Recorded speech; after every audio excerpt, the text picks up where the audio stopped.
start off, Sheila? Yeah, Ken. Good afternoon, ladies and gentlemen. Thank you very much for attending the news briefing this evening.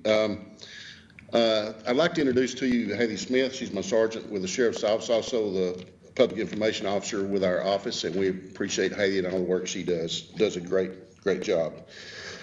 We got a lot of activities scheduled for this weekend, starting with our annual Christmas party we have for the office will be tomorrow night. And then Saturday, we're going to be here on the square with Christmas Crossing. It's going to be our first annual event for Christmas, and we'd like to see a huge crowd and a huge turnout. Please come out and enjoy. There's going to be a lot of activities as far as face painting, hot dogs. I think we're going to have a movie screen set up. Stephen Ryan with Ryan's Funeral Home is going to do that for us, and a lot of activities that are planned for this weekend. So please come out and enjoy us, and let's have a good time.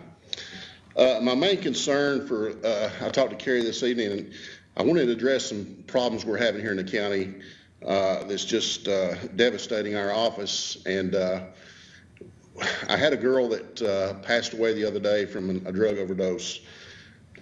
She was actually in Jackson County when this happened, but she has been in our jail several times, and I've tried to talk to this girl several times. She's very young, and that night there was two other victims that also passed away in relation to these drugs, and fentanyl was the main source of the drugs that were involved.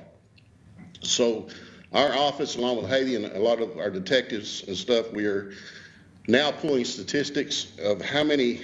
I know last week we had almost 9 deaths in our county. Several of those drug related. We have several at the crime lab right now doing toxicology tests on to see how many of those, and I talked to the coroner today. We have 5 pending cases right now of deaths that are down in Atlanta, and she confirmed to me that she thinks 4 of those are drug related. Of course, we don't have the confirmation yet, but we're looking into that as soon as the medical examiner gets those back to us.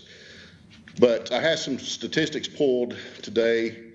Our overdose unresponsive calls for service from 2018, we had 22 confirmed overdoses. This is back in 2018, and 39 unresponsive calls for service.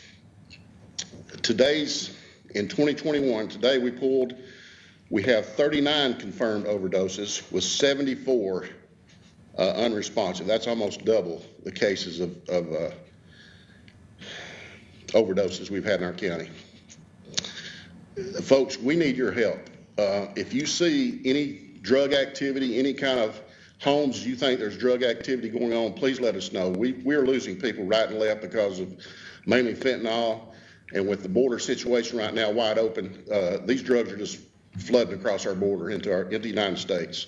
A lot of this stuff hits the Atlanta area, and from there it's spread out throughout the whole state of Georgia, not to mention the other parts of the United States. So any help you could give us, please let us know.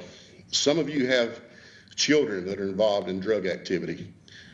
It'd be better to let us know and let us make an arrest or get these people some help than it would to see them die of an overdose. And it's just overwhelming of the concern we have for these young kids, mostly that are dying of this. And these dealers that are doing this, I'm going to send a message to you. You better stop. You better not come to Dade County and even think about getting drugs to our kids, because we're fed up with it, and we're not going to tolerate that here in our county. But our main thing is to help these people that are users. Those are the ones that are victims. And unfortunately, if you have a death, then the family becomes the victims too, and their friends. So any information you can help us out with, we'd appreciate it.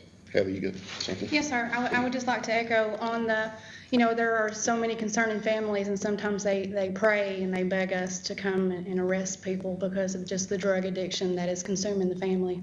And, arrest is not always the answer, but it is a start in some areas in the legal system here in the Lookout Mountain Judicial Circuit. They have recently, formatted basically a drug court. It's not about sending people to jail and to prison. It's a step in the legal process of getting people help and just trying to acclimate them and through this addiction process.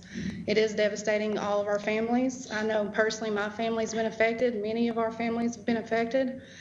So there is help. And if you feel like you want to remain anonymous, if you see a high drug activity in your neighborhood, you can email us. You can submit it on Facebook. You can give us a call. You don't have to give us your name. But we do have a very aggressive and proactive drug task force. Most of their cases in distribution and trafficking and a lot of the deaths are hitting in Walker County, but we're being affected greatly here too. So we're very aggressive about the drug traffickers. We do have compassion for those that are falling victim to the addiction, but those that are selling it, we're very aggressive with them. We don't want that here, so.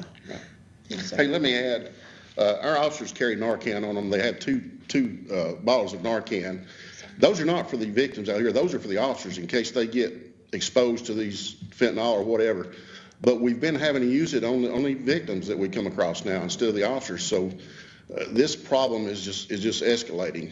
And I'm hearing rumors also that a lot of these parties they go to, they'll have one person at these parties that stays sober and has Narcan on them just in case they overdose. So this is a very, very concerning issue to us. Keep in mind that Narcan is not used for methamphetamines. It's used for opioids. So it doesn't work on methamphetamines. It works on opioids. And of course, fentanyl is an opioid. It's a very high concentrated dose of it. But these young people that passed away the other day, they took one hit off a pipe or out of an aluminum foil piece, and this one girl was getting ready to go to work, and she dropped dead right then after the first hit. So this is very disturbing, very alarming. So please help us out if you can. Thank you. Got it? Thank you. Thank you very much.